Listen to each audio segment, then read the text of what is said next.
Good morning. This is Faith in Our Hometown, brought to you as a community service and sponsored by Mercy Hospital, Joplin. And now, here's your host, Father Jay Friedel.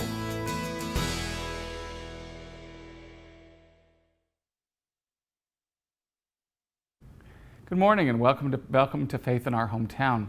This morning we're going to take you in an area where you might be scratching your head until we get actually the conversation started, because this morning we're going to talk about college fraternities.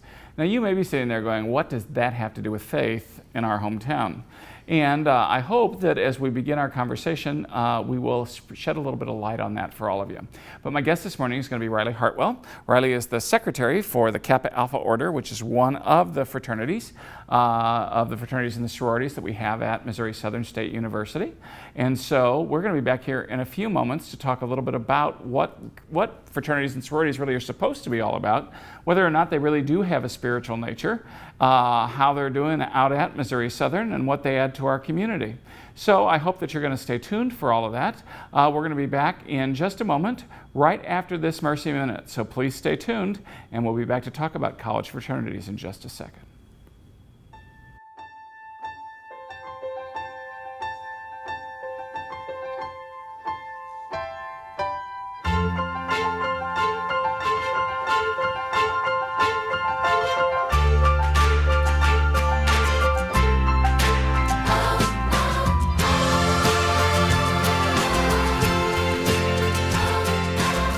Find out how a Mercy doctor can take care of you.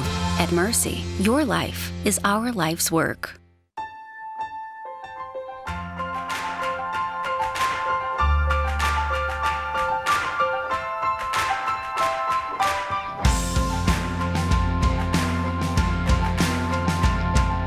Quality, safety, and an exceptional patient experience. Mercy is grateful to be recognized as one of the top 15 health systems in the United States. At Mercy, your life is our life's work. So welcome back. As I mentioned, our guest this morning is Riley Hartwell. Riley is the secretary for the Kappa Alpha Order, which is one of the fraternities that we have at Missouri Southern.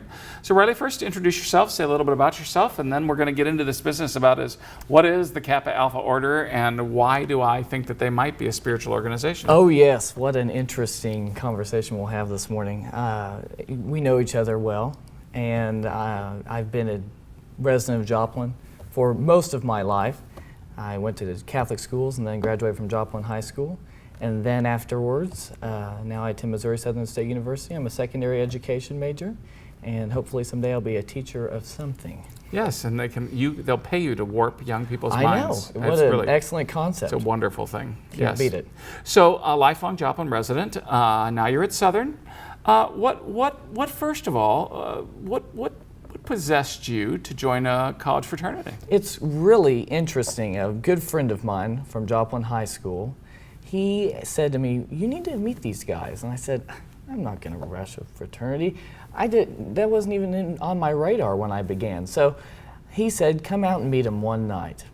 And then I went out a second night, and then I went out a third night, and then the rest is history. So I decided, because I wanted a group of brothers, of brotherhood. I have one sister, and it's nice to have that fraternal group of young men who are together and bonded for a common cause, and all, depending on which day of the week, like each other. Yeah, exactly. So common cause. Now that's one of the things that really brings together any group. And I will also say that let's face it. Any group that hangs together, whether it be a religious group or whether it be a college fraternity or some combination thereof, comes together for common purpose. So tell us a little about what Kappa Alpha Order is first, and what's your common purpose? So Kappa Alpha Order is an organization that was founded in Virginia by Robert E. Lee.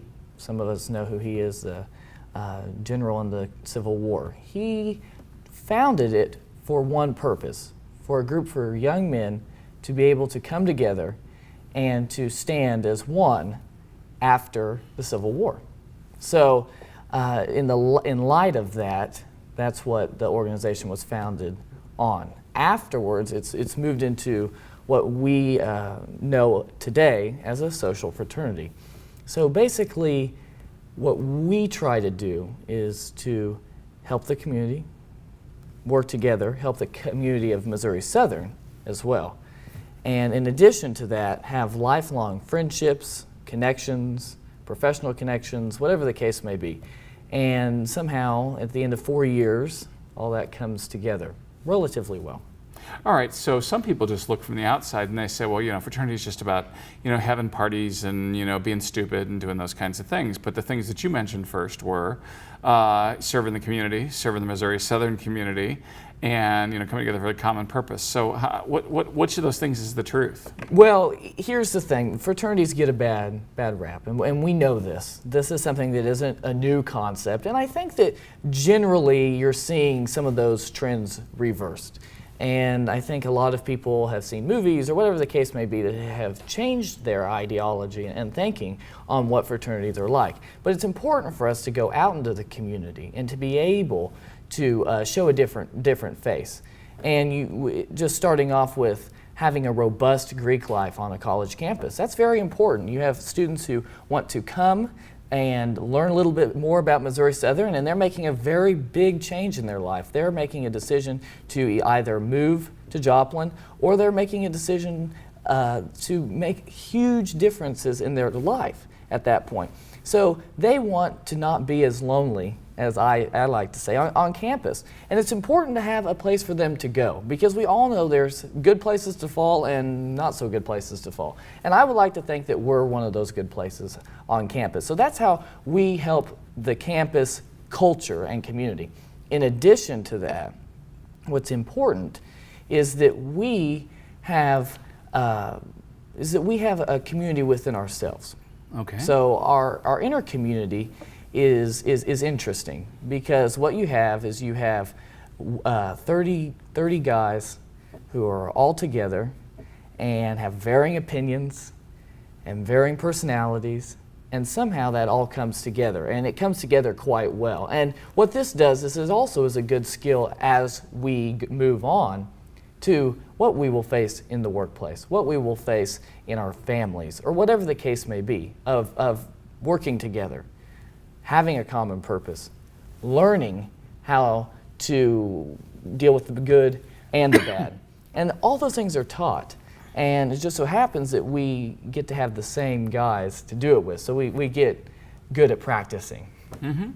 Well, I think it's a great laboratory for learning life skills and do some of those things. I, of course, myself, devised a fraternity at Southeast Missouri State, Phi Delta Theta, founded in 1848, and so that particular group of men I advised for several years while I was still at Southeast Missouri State. When I came here, of course, you don't have a chapter of Phi Delts on this campus. I actually still help from the distance, go over about once each semester and help the fraternity over at Southeast still. When I'm traveling or on the road for other things, I usually try to build them into my schedule, because they want me to come in and talk to them about ideals and principles and what we call the sacred things of the fraternity.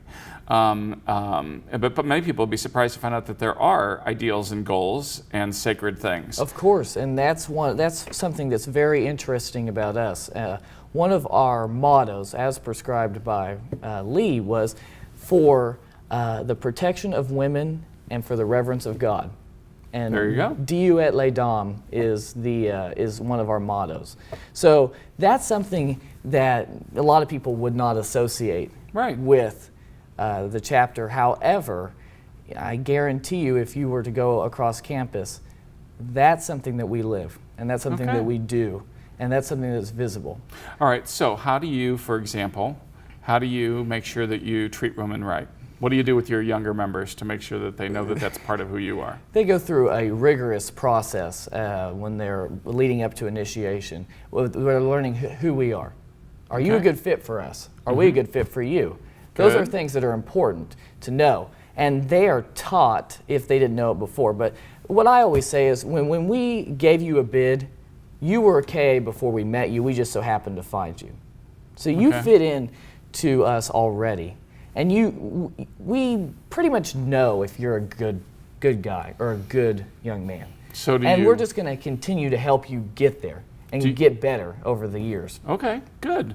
But do you like watch, how they interact with the women before you Of recruit course, them? of course. Good. There have been young men who I have, first of all, I've said, hey, this probably isn't a good fit, because we watch them for 2 weeks leading up to the fact that they get a bid, and then they're invited to join us. And at that point, we treat them as brothers. So the kind of that probationary period is before we let them in. See, I always you'll probably be horrified to hear me say this, but back when I was a full time, when I was an advisor all the time, I always said that I would wish we always did deferred recruitment, because then they could watch you the whole semester, and you could watch them the whole semester rather than just watching for 2 weeks. Right. You It know? would be nice. Yes. What a well, luxury. I always got shut down, but nonetheless, I always still said I think deferred recruitment did it. All right. So how do you do the God thing? How do you see whether or not people are treating God the right way, as if you're going to make them a member of the order? Right. Well, here's a few things to remember, and at risk of not revealing too much. No, I'm not. Yeah. We throughout our meetings, we incorporate prayer, Sure. as well as whenever an officer actually is tasked with how do we bring this into the order. And Good. it's part of his other duties, but he is, in layman's terms, kind of what we would consider a chaplain, Right, more right. or less. And that's very common for It those is. folks, for those of you who have no connection or have never seen the way some of these things work. It usually is one person's job to make sure that that stays in front of the fraternity or the sorority, whatever the case may be, and that somebody keeps bringing those issues up. And the nice thing is we are our brother's keeper in a lot of ways. You're and supposed to that's be. what's important, and we talk about that a lot. And if as a community of young men, if we're constantly having those checks and balances in place, then we're getting to what is important. We have that mission. We have that shared focus. Moving forward, then it's a lot easier, because if you have everybody on the same page, it's a lot more easy to do the right thing. So that's important. Because groupthink works for the good, as well as sometimes groupthink works for the bad. Of course, a gang mentality goes both ways. That's right. And if you've got the right mentality when you're trying to do that, you can build each other up to try to reach those goals and ideals, which is part of the reason behind a group mentality in the first place. It is, and if you're not part of a group that's getting better and you're sliding backwards, is that really a worthy group? And that's a question we have to ask ourselves. I'm not saying every group that comes through is just, wow, this is great. But overall, if you're consistently getting better, that's what's important. And you're contributing, and you're making a positive impact. That's the important thing. Yeah, and it sounds to me like that's part of what Lee had in mind after the war, because Yes. there was a lot of congregating during the war, bringing people together for a common cause. Yes. All of a sudden, when there's nothing there, what do we do, especially if folks are going back to school, to try to bring people together to kind of support And each other in Kappa those Alpha things? Order has traditionally been a Southern fraternity. It doesn't go much further north than where we're at now. However, it really flourished in the years of Reconstruction, and I'm a history guy, and Yes. at risk of getting into the historical parts of this, but after Reconstruction, it really flourished. took off. And young men all throughout the South and the Midwest learned these shared values, because, like we said, Lee's our spiritual founder, and he was a good man with a good heart. Now, there's different. You may have different Sure. opinions, but you know Well, this. I know, and we're gonna be right back after a quick break. This is Faith in Our Hometown. Stay tuned. You're watching Faith in Our Hometown on KSN TV, brought to you as a community service and sponsored by Mercy Hospital, Joplin.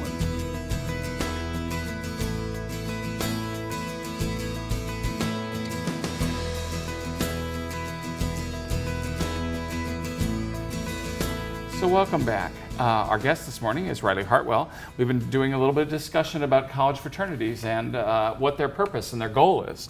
And you were waxing eloquently about why people would, in some ways, do this either at some point in history or today. Okay? Yes. So tell me a little bit about the Greek structure at Missouri Southern real fast. Again, just to kind of broaden the picture for our listeners. How many fraternities and sororities do we have on campus? So there are 3 fraternities on campus, and there's 2 sororities. Okay. So not a huge Greek life, No. but there's certainly a presence Right. there that is small but mighty, I like to say. Yeah, well, and I do know that I've been impressed so far, the last number of years, watching the Greek system at Missouri Southern, even though it's small.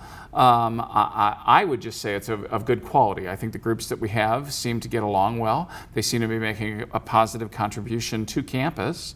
And that's, of course, what I usually look for, when those kinds of things happen. If expansion ever comes again, and this looks to be one of those places that we would, I'm sure that I would wind up getting corralled into helping start colonize a Phi Delta Theta group again.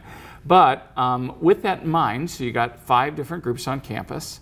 What kind of community service do you guys specialize in? Because that's usually one of those things that all the groups usually have to do. There's some common denominators among all the groups. Right, and everybody has a philanthropy, more or less. You say, so what's your philanthropic motives, and where's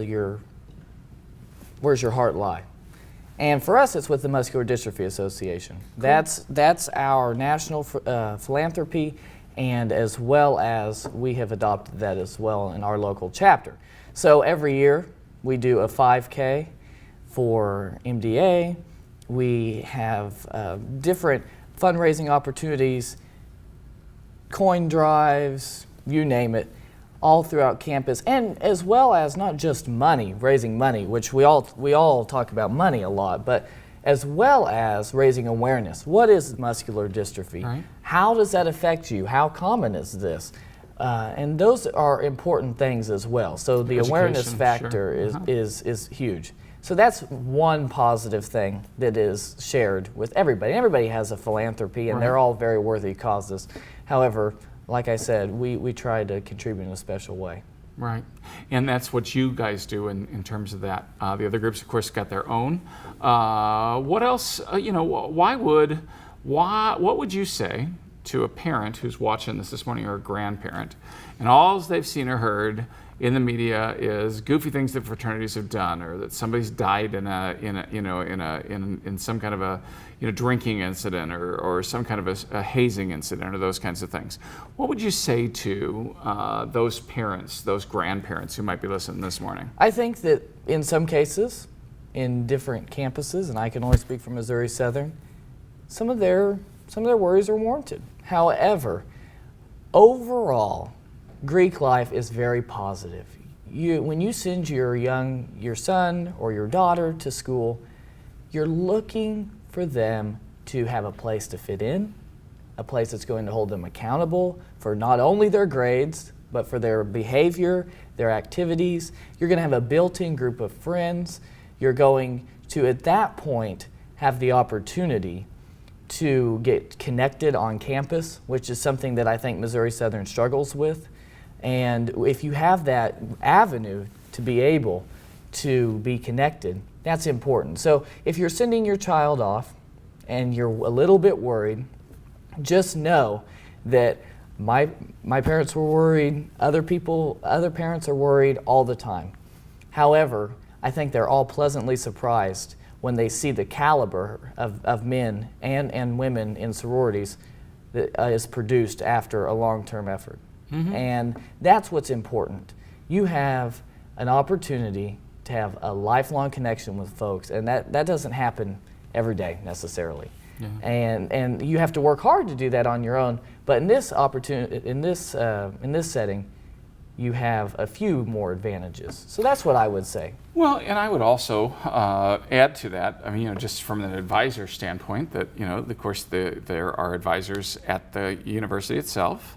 There's certainly a responsible alumni supervision. Most certainly. And when you see a group that's hiding from the supervision, then you should be concerned about that group. Okay. If you see a group that works with those advisors, and with their alumni folks, then you're, you got a win-win situation going there, I think. I agree, and here's one of the things that we say. So, and it goes back to those who are kind of hiding hiding from authority. But if you're not standing in the sunshine, you're hiding in the shadows. There's nowhere in between.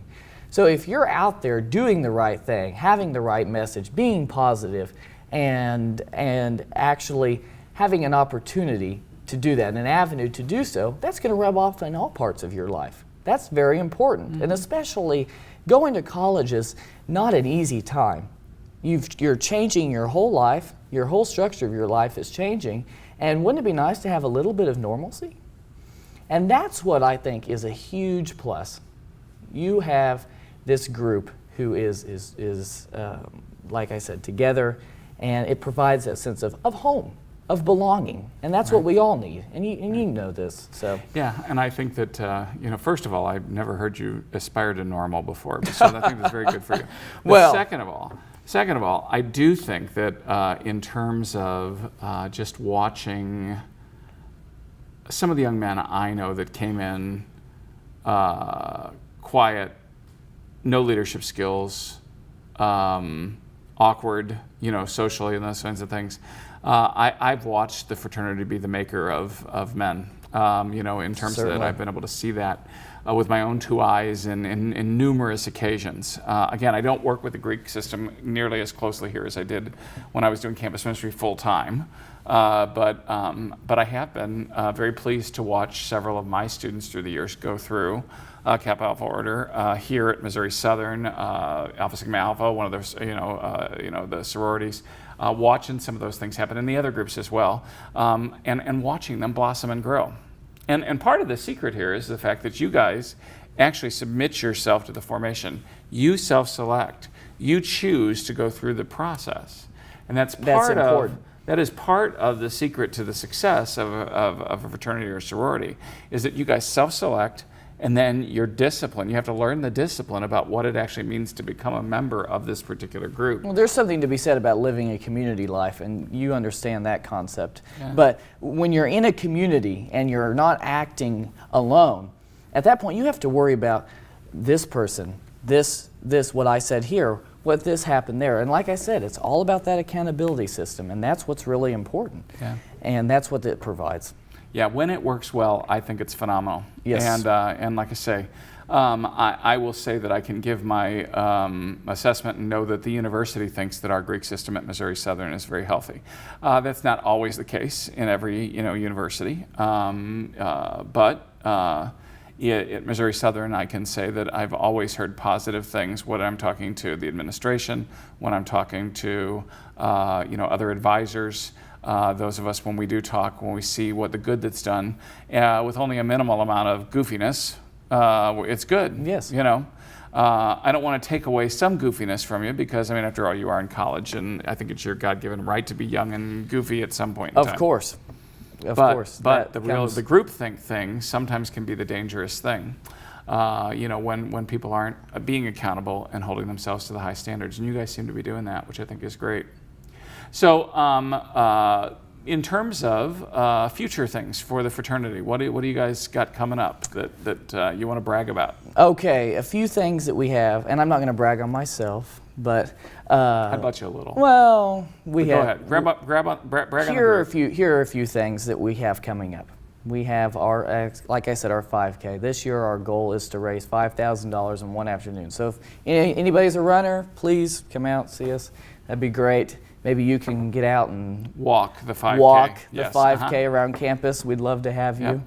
And as well as we have something that is really just dear to my heart, is as a future educator and as well as in the role that I play for the chapter, is to, we have a new plan to raise our GPA significantly. Good. Which to continuously raise our cumulative GPA between all the guys higher than a 3.3. Well, which good. is How close are you now? And we're about 0.3 away, but that's Good that's for you where we guys. need to be, and that's something that I've been working on. That's what all of our guys have been working on, and that's important. Sure it is. The academic part of things as well. So those are some things that I want to brag on that we're doing really well, and we have a lot of guys who have their heads on well. They're doing the right thing for the right reasons, and it, like I said, it rubs off on everybody. So that's what's important. I'm going to tell you that I have seen young men and young women who would never study because their parents wanted them to. They'd never study because I wanted them to. But by golly, when they knew that their brothers were depending on them to show up for class and to get their grades and to do those things, then it was just kind of like, I've got to do this because my brothers are counting on me. And when I hear those words start to come out of somebody's mouth who prior to that only had a high opinion of study but never actually did it, I know that there's a corner that's been turned, because again, it's that mutual accountability that kind of holds them to a higher standard. And then if you don't make grades at Missouri Southern and with our national office, which is the minimum of a 2.8, you're not going to have any fun. You're not going to have any social events. You're not going to have any events on campus. So that's a big draw for doing the right thing. And you hold everybody to it. Yep. That's always. It. There you go. Those are usually the marks of a good group. You know, when you got high standards and you hold everybody to them. And high performing group. That's the important part. Oh yeah. All those things are good. Well, we've been talking with Riley Hartwell about college fraternities out at Missouri Southern State University. We're going to be right back after this Mercy Minute. Don't go away.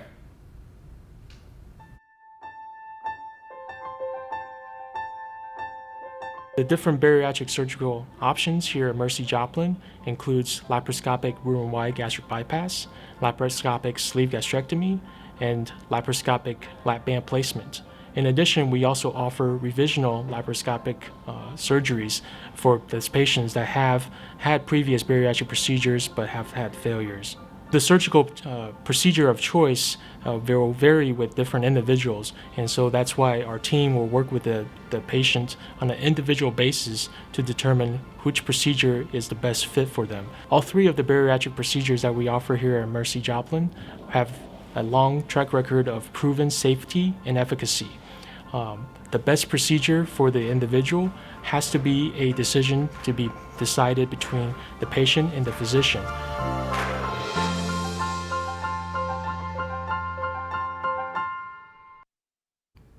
Well, thank you for joining us again for this recent installment of Faith in Our Hometown. Our conversation this morning has been about the college fraternity, and especially how those look at Missouri Southern, and especially seen through the eyes of one Riley Hartwell, who's a member of the Kappa Alpha Order at Missouri Southern. So thanks for joining us, Riley. Thank you. You know, one of my challenge always as a fraternity advisor in the years that I was blessed to do so, and it was a blessing most of the time, but not at all times, is that if you really want to get to the roots of what many of the fraternities are about, they really aren't supposed to be social fraternities. In so many ways, they're about building up the human spirit. Sometimes we take our eye off of that focus. And when I think young people take their eye off that focus, that's usually sometimes what leads them into trouble.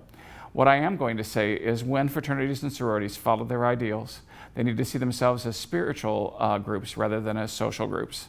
That will keep them completely out of trouble, and that is faith in our hometown. Join us again next week. Thanks. Thanks for watching. Faith in Our Hometown can be seen Sunday mornings at 6:30 and 9 a.m. on KSN. Brought to you as a community service and sponsored by Mercy Hospital, Joplin.